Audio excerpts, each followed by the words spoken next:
The world of business is more complex than ever. The world of human resources and compensation is also getting more complex. Welcome to the HR Data Labs podcast, your direct source for the latest trends from experts inside and outside the world of human resources. Listen as we explore the impact that compensation strategy, data, and people analytics can have on your organization. This podcast is sponsored by Salary.com, your source for data, technology, and consulting for compensation and beyond. Now, here are your hosts, David Turetsky and Dwight Brown. Hello and welcome to the HR Data Labs podcast. I'm your host, David Turetsky. We have two exciting episodes for you. In one, coming to you live from the 2024 HR Technology Conference in Las Vegas, Nevada. We have two very special guests, Tracie Sponenberg, a Fractional CPO and a good friend, and Adriana DiNenno, a very good friend of the podcast, and she's from eCareers. These are two complementary podcasts, so hopefully you'll enjoy them. Please listen and let us know.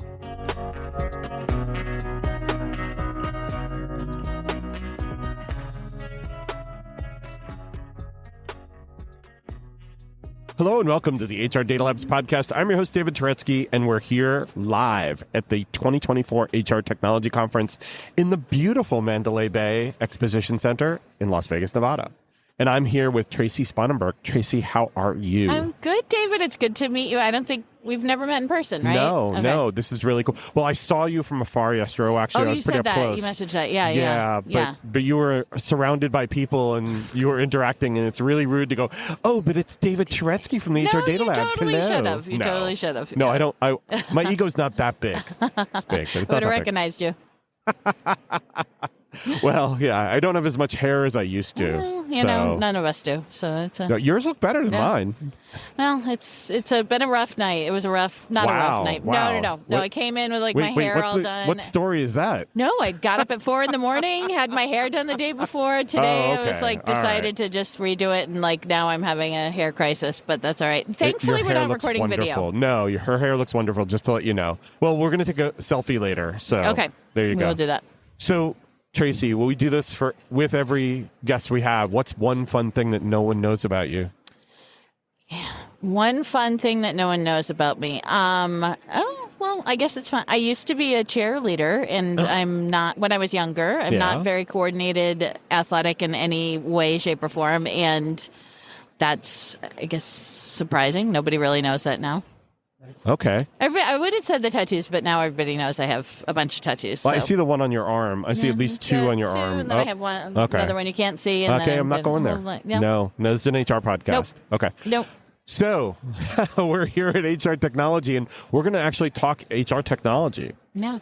So the first question is, how has HR tech evolved and transformed? So I've been doing this for a long time. So it was in 30 years, right? And so when I first... So in grade school, you were... I was like 4 when I started in the business. Yeah, I was 4.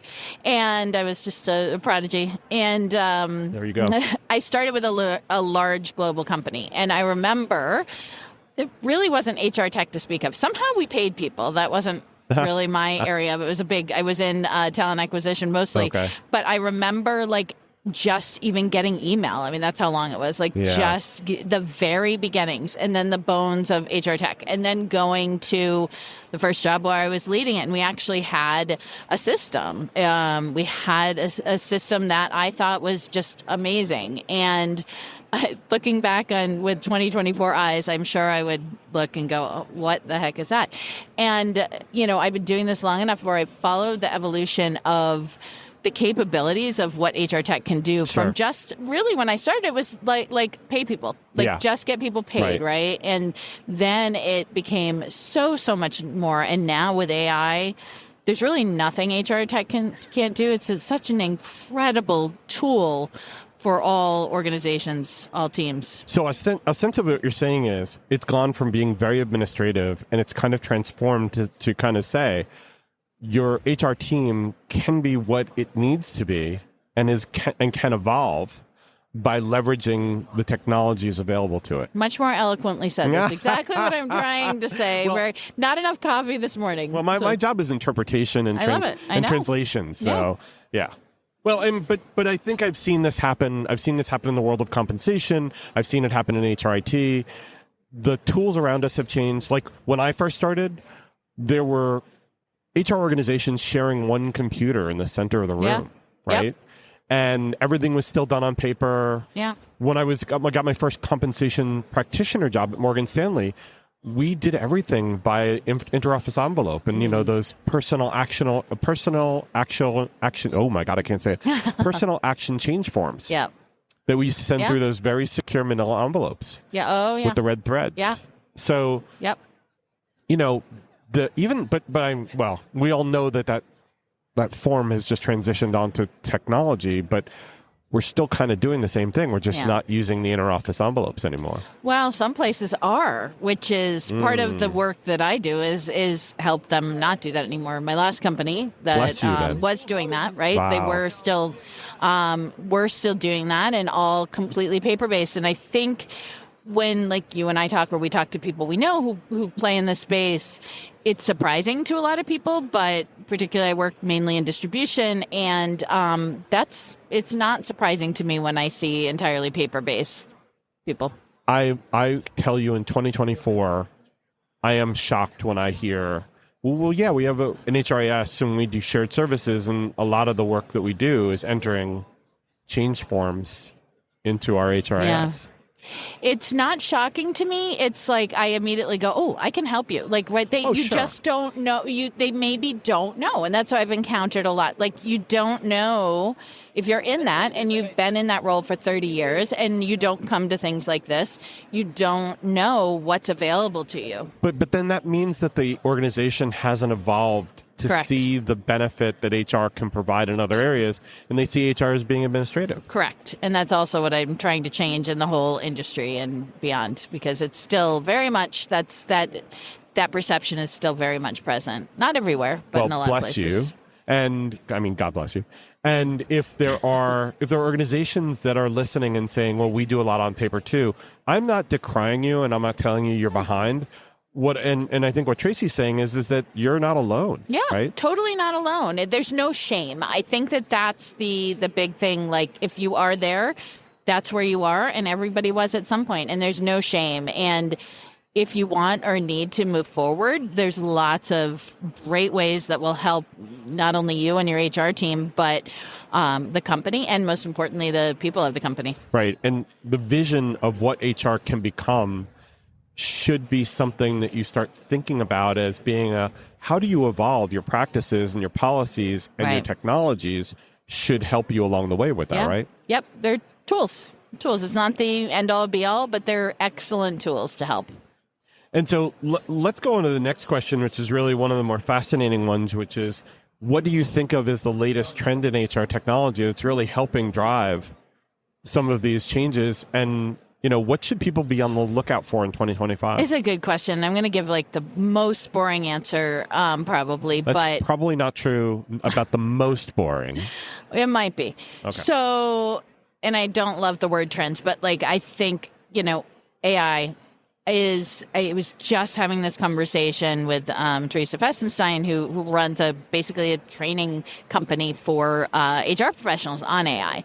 And still a lot of HR professionals don't understand it and what it can do. So I think, yes, everybody talks about that being a trend, but it's more than that. If you walk around to all the booths here, it's going to be hard to find, at least in the large companies that aren't, AI has been around for decades, but that aren't using it in some majorly transformative way. And I think we need to keep talking about it in the HR space, particularly in the spaces where people aren't listening, because you're going to get left behind. But the problem, I think, with AI, especially the terminology, is that it means so many different things. It's a catch-all phrase to mean natural language process. Right.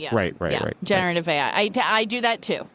I tend to do that too, but specifically generative AI. Yeah, and for those of you who there's Gemini, there's Copilot, there's ChatGPT 4.0. There's a lot of others. Claude, Perplexity is my favorite. I love that. It's a great research tool. Lot of easy to play and free to start. Easy to play around. Well, and one of the fascinating things that I've been talking to people about is that that's a consumer facing. Yep. That a lot of people are using as their work resources. Right. Scary as heck, or AF if you will. Yeah. Because every time you type something into those prompts, that's actually being held onto by the AI, learning about it. Yep. And they know your IP address. Yep. They know the company you work for. Yep. You're basically telling the world what you're researching. Yeah. Yep.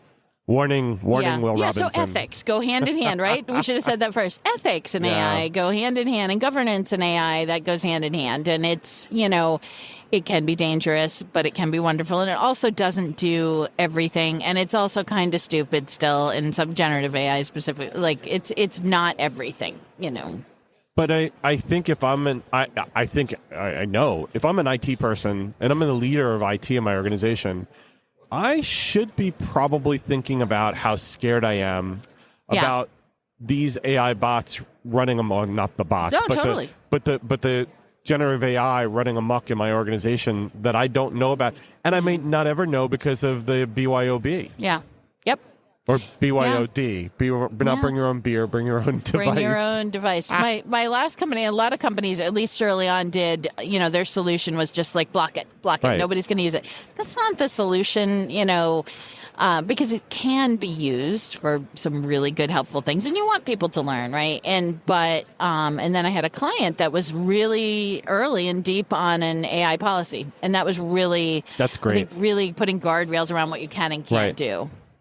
And even just creating the policy creates an awareness of, oh, crap, you shouldn't be doing these things if you are. Right. And if you are, tell your boss about it or tell IT about it or whatever the policy is going to be. But to your other point, you're not going to be able to clamp down and have people not use it. Yep. But if you embrace it, and you mentioned the word training before, brilliant. If you can get training for your organization to be able to know how to embrace and what to embrace and lead them in a direction, I promise you're going to get much more desirable results, if that's the terminology. Right. Not just here you go, figure it out, right? Which people are doing on their own. I mean, we've been living in a world of AI because Siri and Hey Google and Alexa has been around since like 2013. Yeah. We've been getting trained. I mean, even like Grammarly or the spell checker in your iPhone or Android, they've been around forever. Right. It wasn't until ChatGPT that everybody goes, oh, what's this? And it's so generative AI is so accessible, and I think that was a huge difference. And there's no going back, really. No. I wish we were further along. I want it to be like, I want a real, do this for me. And it kind of does it, but sometimes it's just really awful. So we're not quite there with everything. I want it to do a little bit more of my thinking. Well, it reading your mind, if you're not that far, not that much. If you have that chip implanted by Elon, I know. maybe, I don't want to do that. I will not be doing that. No, me neither. Me neither. Too far.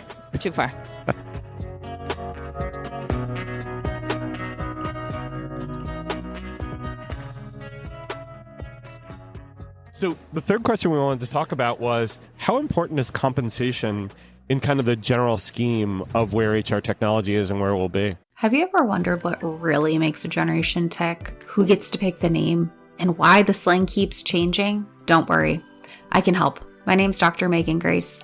On #Gen Z, I share the voices and experiences of Generation Z, how they're different from other generations, what moves them, and why they do what they do. In each episode, we go beyond the buzzwords and the stereotypes to dive into real conversations and the insights that matter to making intergenerational collaboration a reality. You can catch #Gen Z on the Work to Find podcast network and wherever you listen to podcasts. I think, very important, right? And I think there's been so much. Well, let me take a step back. When I've been working in companies and with clients, one of the biggest headaches is compensation, right? Sure. One of the biggest headaches. It's if you have the budget to hire a comp specialist, they're very hard to find. Right? And expensive. or even simply doing a salary survey. You do it, very expensive. And then you do it again the next year, and you do it again. And there are tools, salary.com has one because I researched it for a client, right? There are tools that, what? Thank you for the shameless plug. No, seriously. I was doing a project for a client and doing some research, and there were others, but we won't mention them. But there are tools that are really, really helpful because it is so complicated, confusing, and if you care about nothing else in an organization, you should care about pay. Absolutely. And you should care about pay equity. And we now have the technology to help us monitor, to help us, pay people what they should be paid, to help us figure that out, where we should be now and where we should be going. And so I think this is huge. It's probably what I should have said instead of AI. It would have been kind of more fun. But and it's also something like it's a growth area for me too. So I was never a comp specialist. I was leading HR. I was doing generalist work, and that was part of it. And so it never for me got the time and attention it deserved. And now me working in the capacity I am with clients, like being able to have tools, it's terrific. Yeah. Well, and, I'm deep in it, so sometimes I don't see the forest for the trees. And I've been doing comp since I graduated college. And I've always used technology as a differentiator for myself to do more, to do better. And I never really got how people just didn't use technology. I mean, even Excel is kind of a very popular technology platform for compensation. Yeah. And I guess where I wanted to go is that with the regulations that are coming out with FLSA change, the minimum for exempt status, or pay transparency, or other things, comp is going to have to start working more across, and pay equity obviously, is going to have to start working across the world of HR and beyond to make sure that the ramifications of these policies and these changes really are a business context instead of just being an HR or compensation focus. Totally. And HR is business. And I've been saying this for years, right? Like your people are your business. HR is a business function, and this matters. And this is before I left corporate. We were talking about the pay equity laws coming and, in the states that we're in. And so it's not just that, nailing that, making sure that you're doing the right thing by people and making sure that you're not violating the law. But then it's educating everybody. And when you have, 10, 20, 30, 40, 50, 70 different locations, if you're, national, if you're global, how are you going to do that if you don't have a system that helps you with that? I don't know how you can. Well, it becomes really complex and it becomes really difficult. And a lot of companies fail at it. Yeah. And what scares me is, especially in the realm of pay transparency, because it's so invasive to everything we've been doing in the past, we now need to start opening up and translating all that comp speak, all the HR speak into what's a midpoint progression and who cares? What's a range spread? What's comp ratio? We can go on about that for hours. Educate people, not just managers, but your team. And if they know it, if they understand it, it's going to be better for everybody. But, absolutely. It's like anything, right? Something was, people don't need to know this. Yes, they do. Don't you want them to be right when they're talking about things and have the correct information?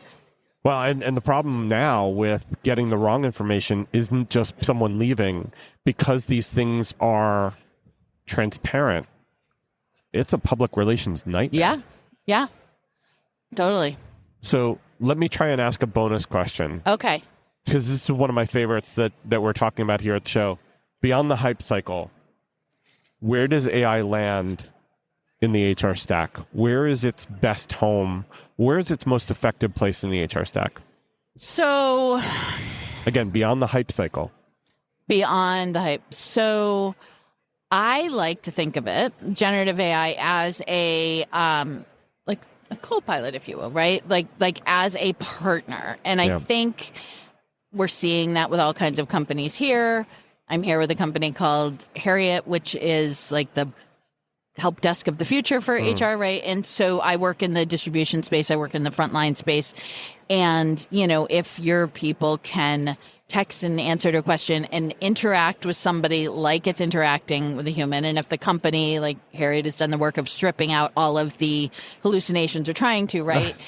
Yeah, that's we were talking That's funny, yesterday. That actually. spent tons of time kind of working on the hallucination so you're not getting wrong information, right? And Right. so think of that. Think of the implications of that. And there are other companies that have that integrated, but they work in a smaller space like I do. Like, think of the implications of like your people having everything they need. Like, what was my paycheck amount last week? What was this?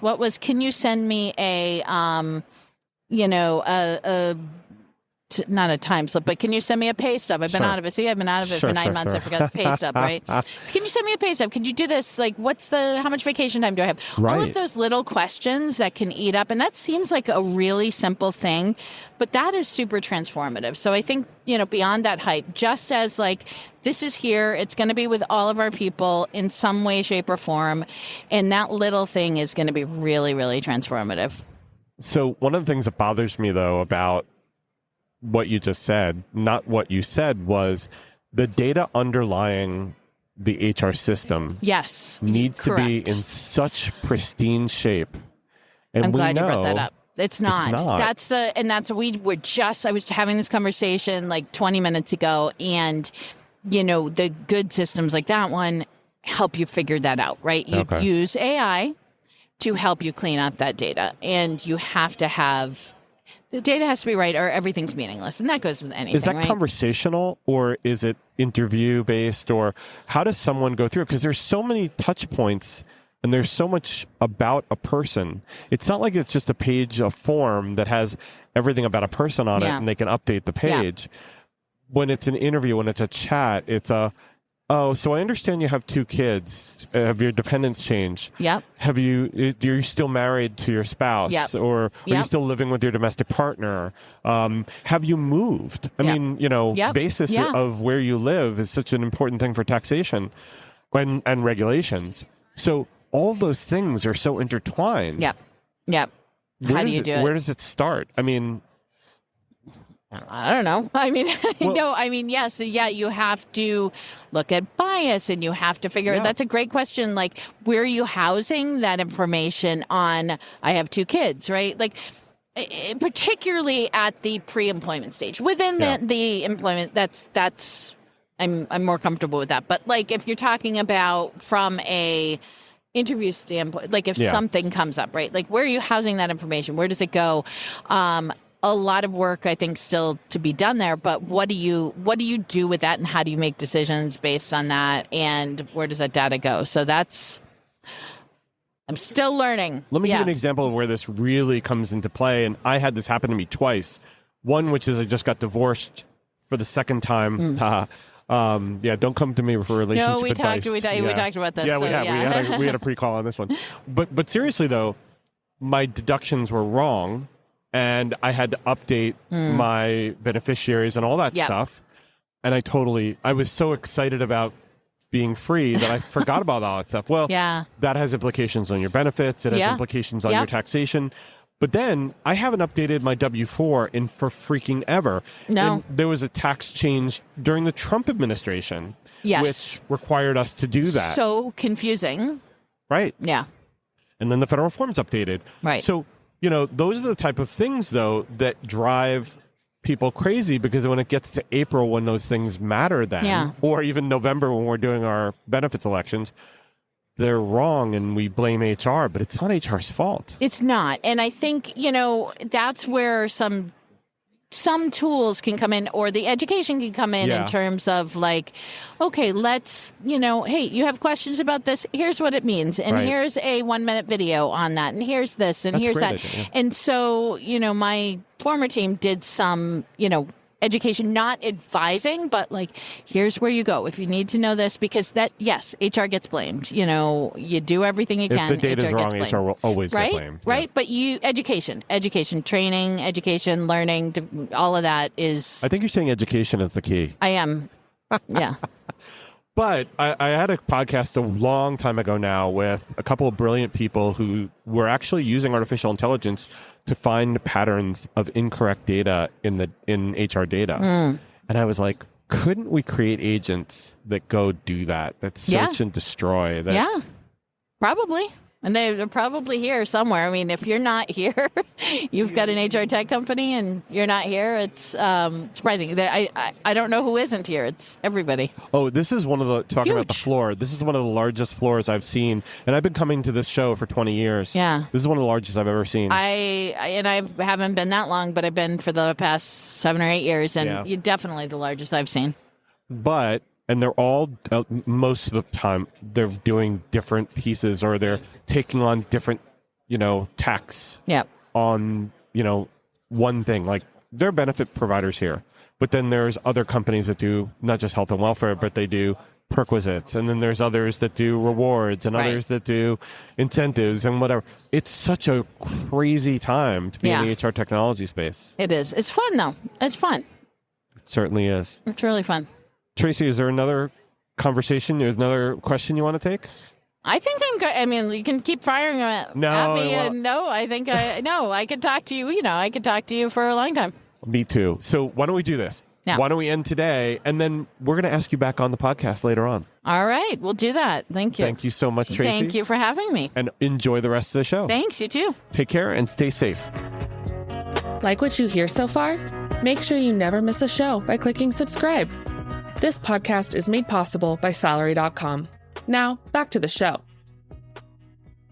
Hello and welcome to the HR Data Labs podcast. I'm your host, David Turetsky, and we are live from the HR Technology Show 2024 at the Mandalay Bay Exhibition Center in Las Vegas, beautiful Las Vegas, Nevada.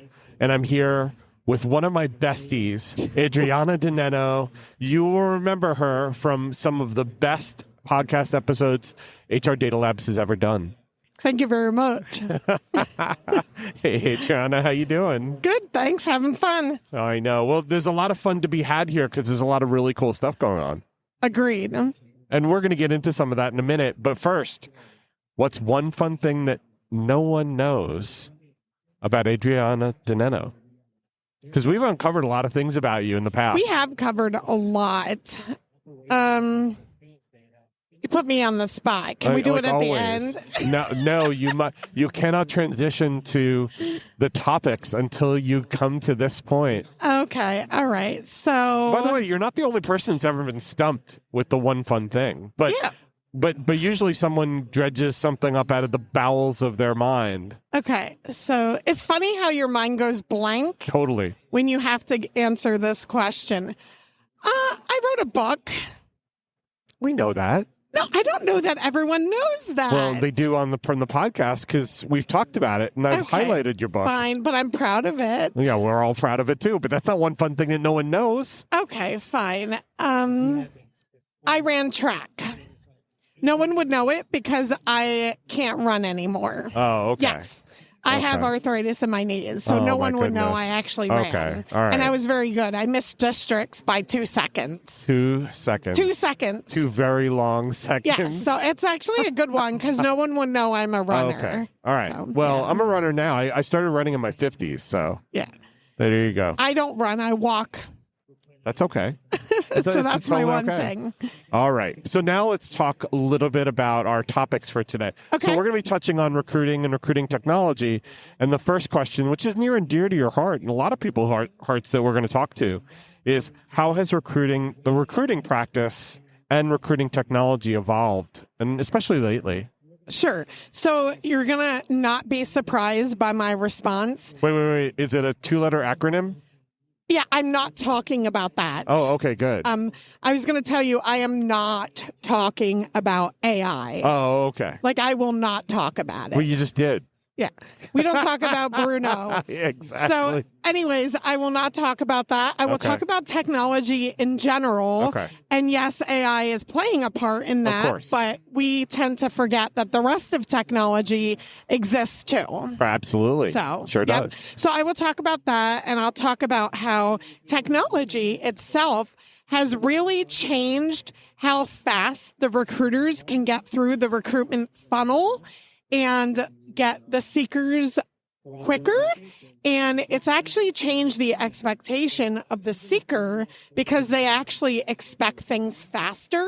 So I don't know if you know this, but according to Forbes, 46% of seekers don't show up for their first interview. And I think what's happening is when you're playing games with a seeker and you're making them go through 5 to 9 interviews, they don't want any part of it. So technology is making the expectation higher among the seekers, and it's really forcing the recruiter to up their game. So when you say 46%, is that the first interview or is that later interviews? The first interview. Wow, that seems like a lot. Yes. I mean, especially given the fact that if you get to that stage, it's a miracle these days. Yes. But if you get to that stage, that you'd probably want to carry on with it, no? Yeah, you would think. Yeah.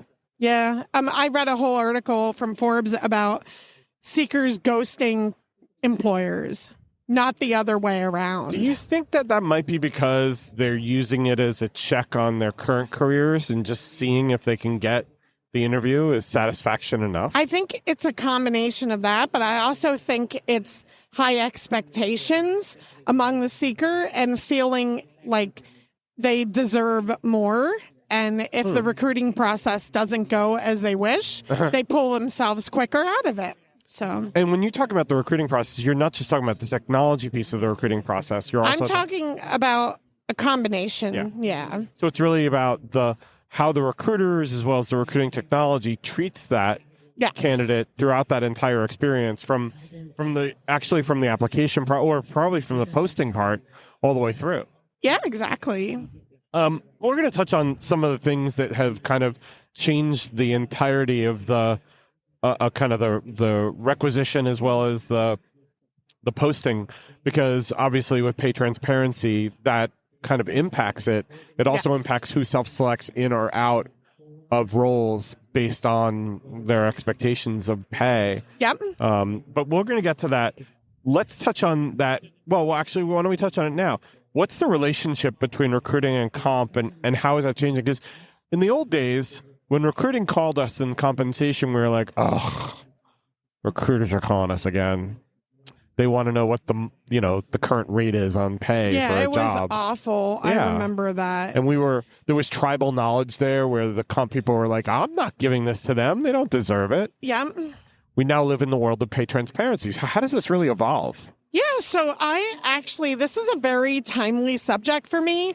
I just did research on this, and I found in healthcare within my own data set that 30% conversion rate when the seeker or when the job posting has the salary, which is a pretty high conversion rate. And that means that the seeker is more likely to view the posting and apply with the compensation and the salary listed on the job posting. What's fascinating about that is that, and I guess the question to you is that based on the states that are requiring posting, or is that regardless of state requiring posting? Yeah, so what's happening is the states and the cities, in some cases the cities, we're seeing the legal requirements change around this, and organizations are being hamstringed into including the salary on the posting. And what you're seeing... I like to think of it as encouraged, not hamstrung. Yes. And what you're seeing is that if an organization doesn't want to include the salary on the posting, they're being forced to in those certain use cases. But what's happening is the seeker is coming to expect the salary on the posting. Exactly. And so it's actually, I actually had a client who wasn't getting buy-in from the top to put the salary on the posting, and except for the use cases where you have to with legal. Right. And their seeker funnel was way less than the rest of the physicians that they were chatting with. Sure, of course. So it really puts them in a situation where it lowers their pool of candidates. So. I had a presentation last week to a bunch of people in Massachusetts, and obviously Massachusetts now passed a state law requiring transparency. But beyond that, what we were talking about is companies that have multiple state locations that they choose what we like to call either the highest common denominator or, based on your perspective, the lowest common denominator. What's the state that requires the most rigor, or the body that requires, like, it could, as you said, municipalities have rules, and as well as the EU has rules. Yes. And so if you operate in multiple jurisdictions, find the one that has the most stringent policy, follow that, and you're okay. But to your other point, candidates are now expecting this information. They are. They see it on other posts, and they're like, well, wait a minute. Why would I work for you if I know what the range is going to be for them? Correct. I'm going to go apply to that one. Yes. And that's going to put you behind, a really serious competitive disadvantage. Correct. Exactly. So is that your advice then to people? Just post the damn range? Yeah. Post the range. Okay. That's my So you advice. heard it here first, people. Adriana DiNenno from playing Health games, eCareers post the range. says, post the damn range. Stop messing The around. statistics prove that your conversion rate will be higher. Well, and transparency is not going away. It's the law in many different jurisdictions. And make sure you follow the laws or you will be fined. Yeah, we're not giving you legal advice. We're just telling you that the lowest common denominator now is just freaking post the range. Yes, I agree. Yes. What else from a compensation perspective do you think, or what else do you think is happening between compensation and recruiting to keep that relationship? Do you think that comp is educating the recruiting group? Do you think that recruiting is giving comp some education on what they're seeing in the market? Where is this relationship going? Adriana, where is this relationship going? Well, I think it's actually hard on the organization to keep up with all this, because it's hard to keep up with the laws and it's hard to get buy-in from the top to post the compensation. So we're acting like it's easy, but it's actually kind of complicated. So. Oh yeah, there's this tribal knowledge. Executives don't want to give lower level staff access to this data. They think they can't handle it, but it requires education. It requires people to be trained. This is what it means. This is what a salary structure is. Yes. This is what a salary range is. This is why we post these ranges. Yes. This is our policy on compensation. And this is why we have technology to show you labor market data. Yeah. And this is why we have a compensation system that, integrates in with HR systems. This is why all the tools exist for you. Right. Well, and using them all together, you paint the picture and you tell a story, and you train the people that need to know, the stakeholders that need to know, why are we doing what we do? Exactly. You're treating people like adults making business decisions. Yep. Agreed. Okay. Well, that's good. So let's go to the third one. This is a fun one too. And we covered off in this already. How does pay transparency change recruiting? Well, I actually have answers to that. Yeah, let's talk about it. Yeah, I think we went back to the candidate expectations. I think ever since COVID, and I think in general, for some reason, there's been a shift in the seeker mindset, and pay transparency is really making the seekers more, I think, confident. And we're no longer scared. You were talking about when back in the day when, I know when I had one of my first interviews, 20 years ago, no one wanted to talk about Bruno. It was you don't talk about Bruno. They didn't want to talk. If you brought it up, you were like, oh my gosh, should I have brought that up? Well, and you might be disqualified by bringing it up too early. Why are you talking about pay? We don't know if we want you yet. Exactly. And now it's honestly, it's one of the first questions that often you talk about. Yeah. Because seekers no longer want their time wasted.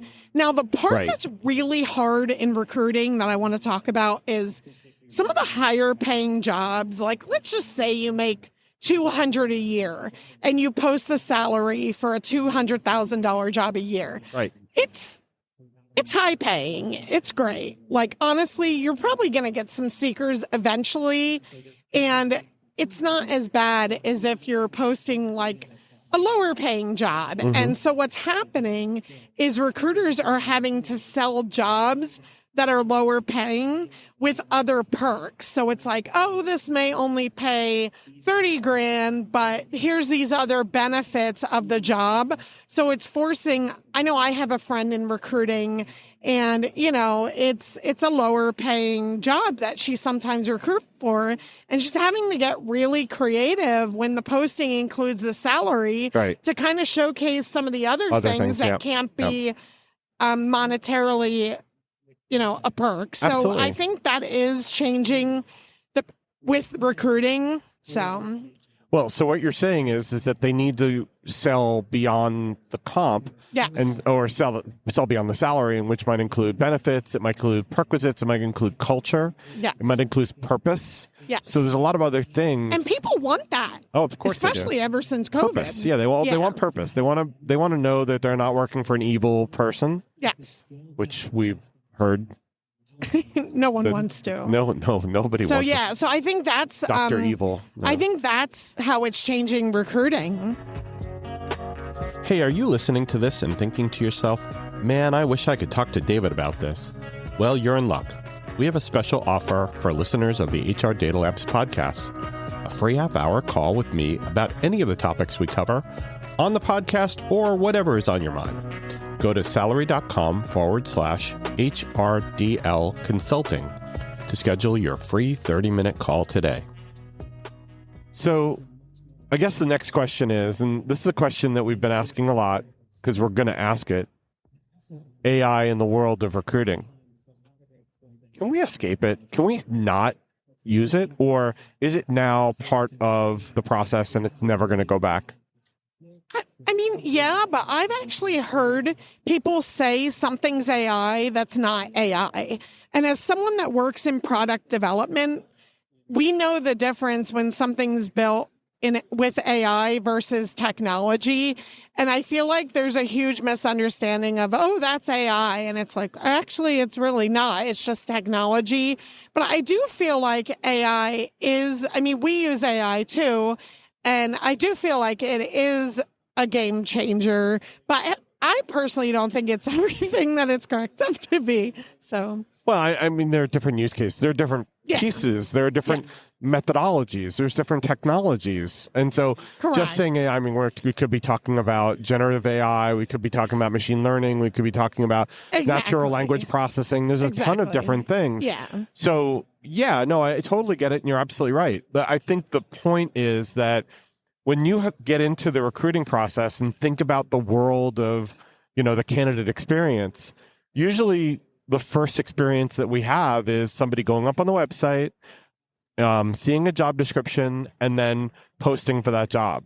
And in that process, an AI gets back to them like literally seconds later and says, hey, we got your experience. We think you're really experienced, but we have other candidates that are better experienced than you, and therefore we're going to move on with them and you're out of the process. You mean 3 seconds later, after I hit the submit button, you already know that? Yeah. Well, we know that that's the AI going through the person's resume, using the decision trees that they have, and making a decision. We're no longer going to keep this person in the process. That puts a lot of pressure on the seeker to make sure that their resume is like state of the art. Right, with all the hidden fields. As a writer here, ex-journalism major, like, you need to have many people review your resume. It can't be just a you process in order to get through that screening process. Well, there are professionals who write resumes too. Yes. And I've actually had professionals rewrite my resume. Now, you can't paint a turd and make it look less like a turd. So there's that for me. So, you know, so funny. Sorry, but, you know, sorry for the illusion that everybody's now getting in their head about me. But, you know, you can't polish a turd. And that's the problem I have is that, you know, even if I have a professional resume writer look at my resume, they're like, yeah, I can't help you. You're done. Yeah. Just go, you know. Funny. Just go. I love your analogy, do something else. David. But seriously though, we have a lot of, and I know there's a lot of people out there who are listening who are like, yeah, I've had this experience too, where you wrote a book on something like this, where it's really hard to get a freaking job. It's even harder to get that first interview, and when you do, you have to really be ready for it. So now let's assume somebody got past the first stage and they're in the interview process. And now the scheduled interview is with an AI bot. Yep. A chat bot, or it's with an AI avatar.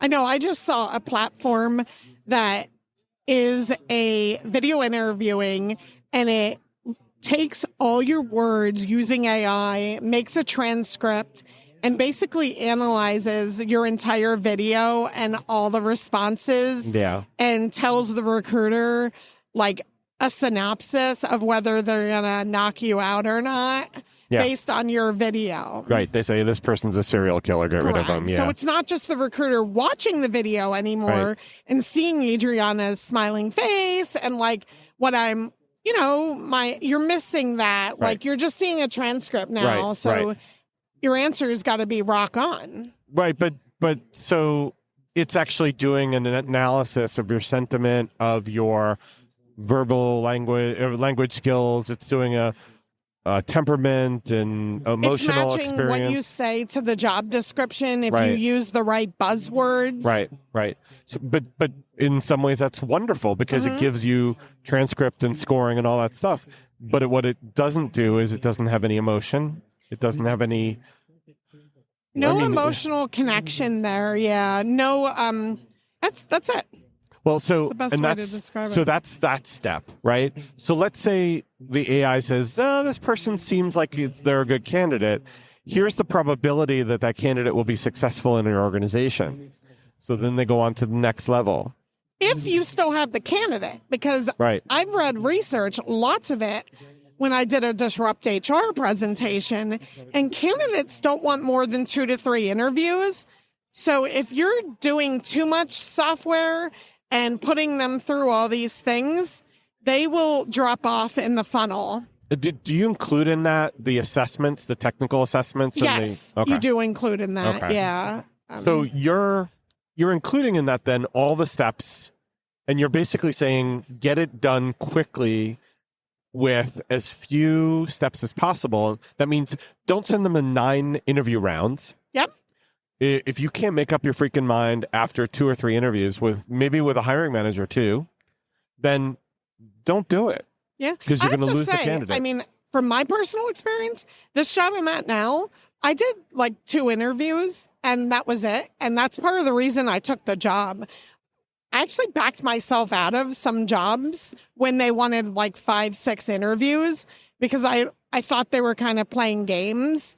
So, I mean, you're better off to do an interview panel, like all in a row, versus doing like, oh, now you meet with this person this day, and then 5 days later, this person. When you say a panel, you mean all at the same time, or do you mean even not at the same time if they're back to back, like every 15 minutes this person. Okay, but let me tell you the nightmare that is. What? There's no such thing as a 15-minute interview because you're starting to get to know somebody in 15 minutes. Yeah, and then, that's true. And then that person goes to 30, and then you have 2 that are backed up because of that. Yeah, well, I don't think that you can have the secret interview with 7 people in the organization then. But at the same time, when I took my first job, I interviewed with 10 people at once. Right. And I was right out of college. Oh my gosh, you should have seen me.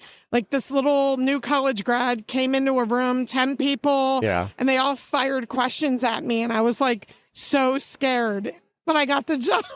Well, there you go. And then you realize you didn't want it. But 13 years later. Yeah, exactly. So. But where I was going with that is that the candidate really needs to have a good feel for the organization, the culture, the people. Trust. So if you start to do ones that are 15 minutes back to back to back, you're already setting them up for disaster because you're basically telling them, look, we want a lot of people to give input on you, and we don't want it to be just one person. We're going to do this as a committee. Great. But guess what? We're so disorganized, and we know that things are going to get off the rails. That's okay. Yeah, I mean, and so this is why technology and AI are only so good. That comes down to your recruitment process. You could be using the best, interview scheduling tool mixed with AI. You could be doing the best assessments. And if you're not doing it right, then you're you're going to kiss the good candidates goodbye. Right. And the that's negative, not good in the hard to fill positions. Oh, and the negative feedback. And I can understand. I think I can understand it if it's a very senior hire and they have a global impact and they have, lots of direct reports and you want to get a lot of people's feedback on that. No, I get that. Yeah. And especially if it's a C-level. But if you're interviewing a first level professional or even a non-exempt role, an individual contributor, yeah, exactly. Get the senior manager, maybe get a supervisor, maybe get a practitioner who's doing the job. Yeah, and that's right what now. I loved here. I had the senior managers, and that was it. So our advice is be pithy. Yes. Be quick. Use the technology right in your process. And the process shouldn't be driven by the technology. Your culture, what works for you should, but you have to work within whatever the technology is giving you. Exactly. Yeah. Yeah, agree with that. Adriana, it's always a pleasure to talk to you. I know. You're making me nervous. I'm starting to sweat. Why? Just kidding. It's just really hot in here. It is really hot. I'm wearing a sports jacket, and I am dying in here. I don't know how you're doing that because I'm sweating because I'm so hot. I just it feels like they just turned the air on because I just got some wind come in. Maybe there was no water earlier. No. But don't worry, everyone. It's really fun. Just no water. Yeah. We're in a desert. It's hot in here, and there's no water. I found a booth with water, and I was sitting there. Yeah. Well, if you go outside, they charge you like $8 for a small bottle of water. Yes. So there you go. Adriana, it's always a pleasure to meet with you. Yes. Always a pleasure to sit down. Again, Adriana DiNenno has one of the top downloaded episodes because it's on mental health. It's very important. And because this is Suicide Awareness Month, go listen to it. It's still relevant. It's still a beautiful story. And I'm still a huge advocate for mental health myself. Good, please. I cannot even emphasize. Go listen to it and, keep going. Yep. So again, thank you. Take care. Thank you. And stay safe. That was the HR Data Labs podcast. If you liked the episode, please subscribe. And if you know anyone that might like to hear it, please send it their way. Thank you for joining us this week, and stay tuned for our next episode. Stay safe.